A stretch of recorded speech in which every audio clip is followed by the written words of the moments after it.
بدون د شک اول قرآن د صورت نبی د کې شک نشته دی. هغه نه بعد یو چې د لین سٹارټ اپ ولولئ.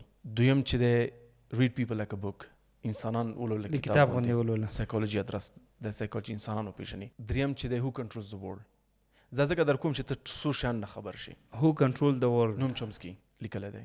هم بزنس باره کې پوه شي، هم انسانانو باره کې پوه شي، او هم د دنیا سیاست باره کې پوه شي. او پنځم کتاب چې ریشارډ ته ووایم دا مشوره ورکړم که ونه کړم 48 laws of power. یار دا مشوره ورنه کړم ځکه دا ډېر نیګیټیو طرف ته ځي، انسان ډېر نیګیټیو طرف ته وړي. یو بل کتاب دی چې میوزک میډ می ډو اټ، انګلیسي ټایټل دی میوزک میډ می ډو اټ. د میوزک حقیقت خلکو ته بیان کړی دی چې دا پنهاني مشکلات د میوزک د خلکو ته بیان کړی دی.